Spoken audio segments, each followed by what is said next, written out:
Hello बच्चों, welcome to Harsh academy foundation class 9th और 10th। तो बच्चों आज से हम एक सीरीज स्टार्ट कर रहे हैं बच्चों, जिसमें आपको जो भी टर्म 2 में चैप्टर्स आ रहे हैं उन सभी चैप्टर के complete formula one short lectures लेकर के आए बच्चों। इसमें हम क्या करेंगे कि क्वाड्रेटिक इक्वेशंस का पहला चैप्टर है बच्चों, इसके कंप्लीट जितने भी फॉर्मूलेज हैं बच्चों उन सभी को डिस्कस करेंगे इस सेशन में, इस चैप्टर का, राइट। तो इसका कंप्लीट सीरीज होने वाले हैं बच्चों, one shot series of all those formula occur in term 2 examination. Okay, so let's begin start now कि first things quadratic equation, right. तो क्वाड्रेटिक इक्वेशंस क्या होता है और इसमें कितने वेटेज की क्वेश्चंस लेंगे, ये चीज ऑलरेडी बच्चों वीडियो मैंने बना रखा है। आपने अगर वो वीडियोस देख रखा है तो बहुत अच्छी बात है, नहीं तो चलिए वो भी मैं इनमें आपको बताऊंगा। ओके, तो क्वाड्रेटिक इक्वेशन, क्वाड्रेटिक का मतलब क्या होता है, अगर हम इसके जनरल फॉर्म की बात करें तो क्या होता है इनको मैं आपको पहले समझाता हूँ। ये देखो, जो क्वाड्रेटिक इक्वेशन से क्या होता है ना, अब पॉलिनोमियल्स, अगर हम पॉलिनोमियल की बात कर ले बच्चों, है ना, तो 9th स्टैंडर्ड में आपने पॉलिनोमियल को अच्छे से समझा होगा कि पॉलिनोमियल्स है क्या। जनरली अगर हम पॉलिनोमियल को समझे तो पॉलिनोमियल जो होते हैं वो 3 काइंड्स होते हैं ना, 3 टाइप्स के आपने पढ़ा होगा। एक लीनियर पॉलिनोमियल पढ़ा होगा आपने, एक क्वाड्रेटिक पॉलिनोमियल पढ़ा होगा, क्यूबिक पॉलिनोमियल पढ़ा होगा बच्चों, है ना। तो उनके अकॉर्डिंग ही जो क्वाड्रेटिक पॉलिनोमियल्स है ना, उसी का फॉर्म है, यहां से आया है क्वाड्रेटिक इक्वेशंस। क्या है? Quadratic equation. क्यों? क्योंकि यहाँ पे क्या होता है, देखो अगर इसको मैं समझाऊं, क्वाड्रेटिक का मतलब क्या होता है, जो डिग्री, हाईएस्ट डिग्री क्या होता है 2, यानी आप चाहे तो ऐसे लिख सकते हैं, हाईएस्ट डिग्री जो होता है ना बच्चों, डिग्री होता है वो क्या होता है 2, और इक्वेशन मतलब क्या होता है LHS, LHS इक्वल्स टू क्या होगा RHS, यही हमारा इक्वेशन होता है। क्लियर? अब देखो, अगर हम क्वाड्रेटिक पॉलिनोमियल, अभी बताया पॉलिनोमियल क्या होता है, यानी जिसकी पॉलिनोमियल मतलब क्या है, बहुत सारे टर्म्स होते हैं, जनरली ये 3 टाइप्स के होते हैं। बाकी क्या होता है पॉलिनोमियल में, क्लियर हो गया? ठीक है, यहाँ पर देखो ax² प्लस bx, यानी ये जो फॉर्म है बच्चों वो ax² bx प्लस c, ये क्या हुआ, ये क्वाड्रेटिक पॉलिनोमियल्स हुआ। ये क्या होंगे? General form of quadratic equation, quadratic polynomials.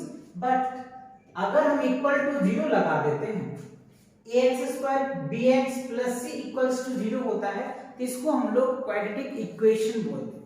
क्या बोलते हैं? क्वाड्रेटिक इक्वेशन बोलते हैं। अब यहाँ पे देखो, इसको बोलते हैं कोफिशिएंट ऑफ x², है ना। a जो होगा, a यानी ये जो हमारा क्या है, ये x जितने भी हैं ये वेरिएबल्स हैं, x वेरिएबल्स हैं, a b c कांस्टेंट है। तो कोफिशिएंट अगर हम बोलते हैं बच्चों कोफिशिएंट ऑफ x² का जो कोफिशिएंट है वो क्या है, a। अगर हम इसका x के कोफिशिएंट की बात कर ले तो कोफिशिएंट ऑफ x इज क्या होगा बच्चों, b हो जाएगा। और c तो आपको पता ही है, c क्या है, कांस्टेंट। क्या होगा, c कांस्टेंट। यहाँ पे जो x है वो वेरिएबल्स है, वेरिएबल मतलब क्या होगा, जिसका वैल्यू बदलता रहता है, और कांस्टेंट मतलब क्या होगा, जिसका वैल्यू फिक्स्ड होता है, उसको हम कांस्टेंट बोलते हैं। इतनी बातें क्लियर हुई? ठीक है, चलिए इसके आगे देखते हैं क्या दिया हुआ है। ठीक है, आगे देखो बच्चों, क्वाड्रेटिक इक्वेशन अभी जो हमने बताया था आपको क्या होता है, यहाँ ध्यान दो, an equation of the form ax² bx plus c equals to 0, जहां पे a does not equals to 0 होता है। यानी ये जो आपने फॉर्म देखा क्या है, ax² bx plus c equals to 0, मतलब a does not equals to, अगर a 0 हो जाता है तो हमें क्या बन जाएगा, लीनियर फॉर्म बन जाएगा। ये क्वाड्रेटिक तो होगा ही नहीं, बात समझ में आया? यानी अगर ये क्या होगा, लीनियर हो जाएगा। a अगर 0 हो जाता है तो लेट्स सी, अगर एग्जांपल जैसे देखो 0x² प्लस क्या होगा 4x प्लस 2, क्या ये क्वाड्रेटिक इक्वेशंस है? तो आंसर क्या होगा, नो। क्यों? क्योंकि यहाँ पे 0 हो गया ना a की वैल्यू, तो ये क्वाड्रेटिक इक्वेशंस नहीं होगा। और क्वाड्रेटिक इक्वेशंस होने के लिए क्या होना चाहिए, इनका जो हाईएस्ट पावर है ना बच्चों, हाईएस्ट hp लिख देता हूं, हाईएस्ट पावर क्या होना चाहिए, 2 होनी चाहिए। और ये फ्रैक्शन में भी नहीं होना चाहिए, ना नेगेटिव में भी होना चाहिए। अगर फ्रैक्शन में आ जाता है हाईएस्ट पावर, सॉरी 2 का पावर, तो वो भी नेगेटिव में, अगर हाईएस्ट पावर 2 होना चाहिए, और वो भी इंटीजर्स होनी चाहिए, मतलब पॉजिटिव इंटीजर होना चाहिए, नेगेटिव नहीं। नेगेटिव होगा फिर भी नहीं होगा। तो पहले बात, पावर नेगेटिव नहीं होनी चाहिए, दूसरी बात फ्रैक्शन नहीं होनी चाहिए, तीसरी बात माइनस फ्रैक्शन नहीं होने चाहिए, चौथी बात स्क्वायर रूट यानी रूट में नहीं होना चाहिए। तो ये सब बात याद रखेंगे बच्चों। आपसे कह सकता है कि चेक करो ये क्वाड्रेटिक इक्वेशंस है या नहीं, तो आप इस तरीके से चेक कर सकते हैं। क्लियर? चलिए, तो ये बातें समझ में आया? ठीक है, चलिए इतनी क्लियर हुई तो इक्वेशन भी समझ में आया। ठीक है, तो ये चीज आप ध्यान से अच्छे से इसको याद रखेंगे। ठीक है, चलिए आगे देखते हैं बच्चों, आगे क्या है। अब यहाँ पे देखो कह रहे zeros of the quadratic polynomials और रूट्स ऑफ द क्वाड्रेटिक। एक ही बात है, या आप जीरोस ऑफ पॉलिनोमियल्स बोल दो या फिर आप क्या बोल दो roots of the quadratic polynomial. देखो क्या होता है बच्चों, क्वाड्रेटिक इक्वेशंस है ना, तो इसमें क्वाड्रेटिक मतलब क्या, हाईएस्ट पावर 2। तो जब हाईएस्ट पावर 2 है तो उनके जीरोस भी 2 होंगे। ये आप लिख लेना बच्चों कहीं पे भी, अगर लीनियर होता है तो 1 होगा, क्वाड्रेटिक होगा तो 2 होगा, और क्यूबिक होता है तो 3 होगा। बात समझ में आया ना? ठीक है, तो यहाँ पे देखो हमको क्या कह रहा है बच्चों, zeros of the quadratic polynomials या इक्वेशन बोल दो या roots of the quadratic equations बोल दो, है ना, दोनों बोल दो, दोनों एक ही चीज है, पॉलिनोमियल्स या फिर। तो देखो इसमें क्या होगा, ये ध्यान दीजिए, ax² bx + c = 0, a does not equals to 0। अगर ऐसा कुछ फॉर्म होता है ax² bx + c = 0, अब इसमें क्या हाईएस्ट पावर होगा तो 2 इनके जीरोस होंगे। जितने पावर्स होंगे उतने ही जीरोस होंगे। इसका जो जीरोस होगा, एक अल्फा होगा बच्चों और एक बीटा होगा। 2 जीरोस होगा, एक अल्फा होगा और एक बीटा। ठीक है ना? अब सर आपके माइंड में क्वेश्चन आ रहा होगा, ये अल्फा ये बीटा है, तो इनके रिलेशन क्या होगा, कैसे क्वेश्चन पूछे जाएंगे, उन सब को डिस्कस करेंगे बच्चों। इस पे कई क्वेश्चन पूछे जाते हैं जीरोस ऑफ द पॉलिनोमियल्स में, फ्रीक्वेंटली हर एक साल क्वेश्चन आपको आते ही हैं, आपको बच्चों देखने को मिलेगा। राइट, चलिए तो देखते हैं आगे इनके जीरोस ऑफ द पॉलिनोमियल्स की जो क्या होता है रिलेशन बिटवीन रूट्स बोल दो या जीरोस बोलो of quadratic equation and their coefficient. तो अब इनके रिलेशन को कैसे एस्टैब्लिश करेंगे, राइट। तो सबसे पहले अगर हम बात कर लें, ध्यान दो, ax² bx + c = क्या होगा 0, यानी a does not equals to 0, ये क्वाड्रेटिक इक्वेशन। अब अगर इनका रिलेशन की बात कर ले, देखो x - α इनटू क्या होगा x - b equal to that, मतलब इसको आप इस तरीके से फॉर्म में लिख सकते हैं अल्फा माइनस बीटा का। ठीक है, अब देखो अगर सम ऑफ जीरोस निकाल दे बच्चों, सम ऑफ जीरोस या सम ऑफ रूट्स बोल दो। ठीक है, तो सम ऑफ जीरोस क्या होता है -b/a होता है। ठीक है, और अगर हम कोएफिशिएंट रिलेशन को ध्यान दें तो देखो x² b क्या है, x का कोएफिशिएंट है, तो यहां पे लिखेंगे कोएफिशिएंट, क्या लिखेंगे बच्चों कोएफिशिएंट ऑफ x का कोएफिशिएंट है b। ठीक है जी, है ना, यहां नेगेटिव साइन, और यहां पे क्या होगा कोएफिशिएंट ऑफ क्या होगा x। बात समझ में आया, यानी कोएफिशिएंट का रिलेशन क्या होगा कोएफिशिएंट ऑफ x अपन में कोएफिशिएंट ऑफ x², क्योंकि a जो है बच्चों वो x² का कोएफिशिएंट है और b जो है वो x का कोएफिशिएंट है, तो ये लिख दिया। क्लियर? ठीक है, अब देखो अगर हम प्रोडक्ट ऑफ जीरोस बोल दें, प्रोडक्ट ऑफ जीरोस बोलो या रूट्स बोलो, एक ही बात है, रूट्स लिख दो या जीरोस लिख दो, है ना, कोई दिक्कत नहीं। यहाँ पे आप चाहो तो जीरोस भी कंफ्यूज मत होना बच्चों, दोनों एक ही चीज है।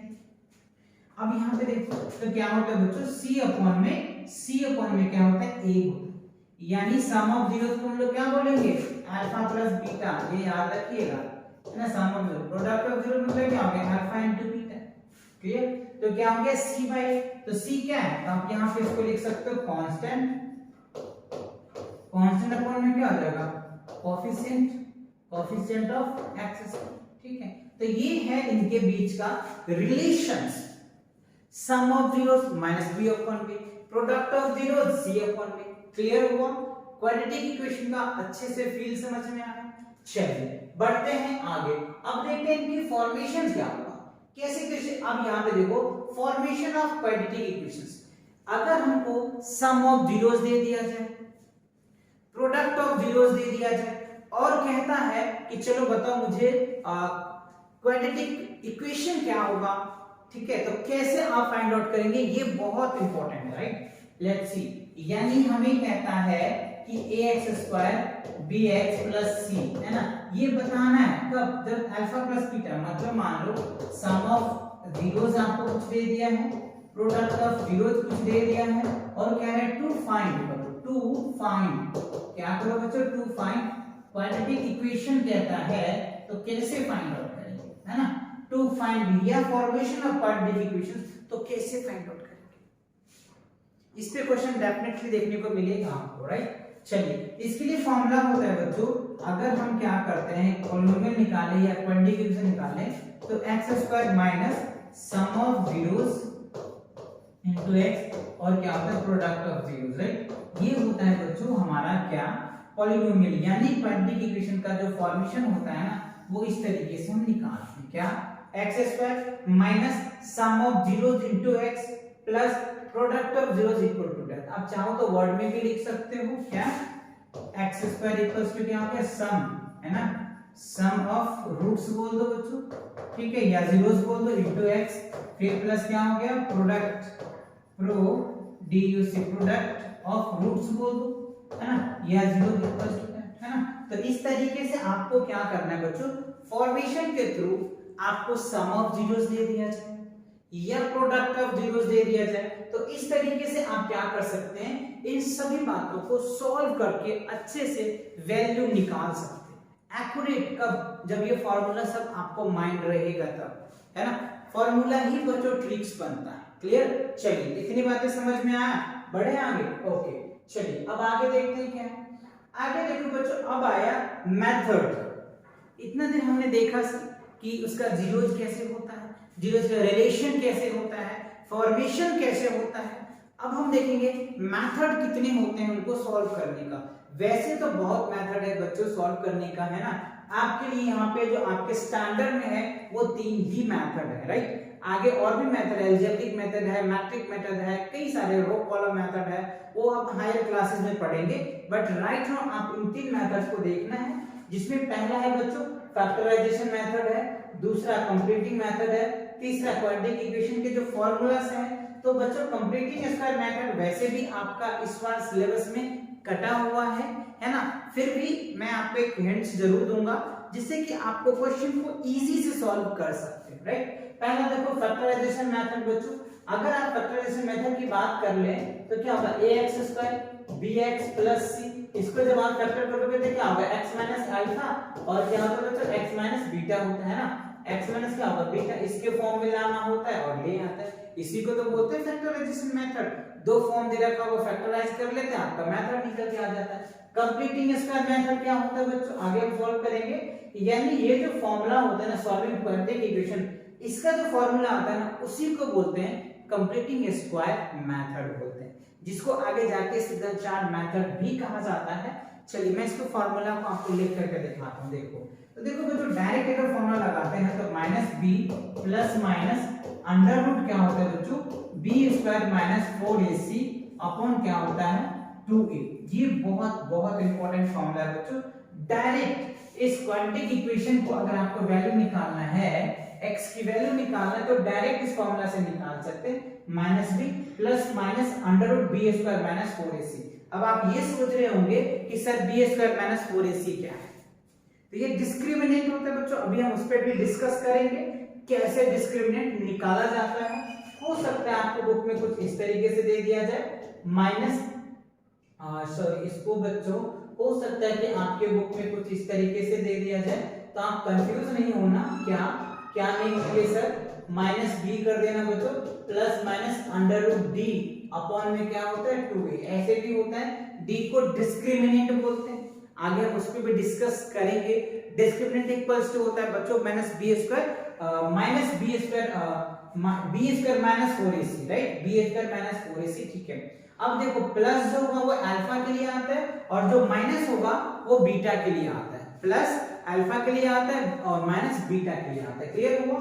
चलिए देखते हैं इसके आगे। अब देखो बच्चों ये जो क्वाड्रेटिक इक्वेशन फॉर्मूला है, यानी इसको आप चाहो तो ax स्क्वायर कर दो, ये bx है, यानी इसको फॉर्म करोगे तो ये वाला फॉर्मूला आ जाएगा, इज नोन एज डिस्क्रिमिनेंट, जिसको हम d को क्या बोल देते हैं, d इक्वल्स टू फॉर्मूला हो जाएगा ना b स्क्वायर माइनस 4ac ये हमारा डिस्क्रिमिनेंट होता है। This result is known as the quadratic formula and इसको बोलते हैं श्रीधराचार्य फार्मूला भी बोलते हैं। ये जो फार्मूला आपके सामने देखने को मिल रहा है -b plus minus under root B square minus 4ac। इस पे आप कोई भी क्वाड्रेटिक इक्वेशन जो एग्जिस्ट कर रहा है वो सभी क्वाड्रेटिक इक्वेशन का हल होगा बच्चों। कब? जब एग्जिस्ट करेगा। पहला मैटर ये कि क्वाड्रेटिक इक्वेशन होना चाहिए, अगर वो है तो डेफिनेटली इससे वो वैल्यू निकल के आ जाएगा, राइट। चलिए अब आगे देखते हैं बच्चों, आगे क्या है। अगर हम इनकी क्या करें, नेचर की बात करें, nature of the roots, right. तो नेचर ऑफ रूट तीन कंडीशंस हैं, एक d इक्वल टू 0 होता है, एक लेस देन 0 होता है और एक ग्रेटर देन 0 होता है। तीनों का अपना अपना एक सीक्वेंस है जो आपको अच्छे से आनी चाहिए, जिसमें दो बहुत बहुत इंपॉर्टेंट है जिस पे आपको क्वेश्चन देखने को मिलते हैं, और जो तीसरा है वो डायरेक्ट मूव होता है 11th के लिए, यहां से आपका वो कॉम्प्लेक्स नंबर को बताएगा बच्चों, है ना। वो 11th पे मूव होगा, थर्ड वाला, राइट। Let's see. तो फर्स्ट में देखो क्या है, केसेस फर्स्ट की बात कर ले। फर्स्ट केस में क्या है, व्हेन d ग्रेटर देन 0, मतलब d जो होगा, d का जो वैल्यू होगा वो 0 से अगर बड़ा होता है तो आपका जो क्वाड्रेटिक इक्वेशन है b square minus that in the case of the roots are the reals and district.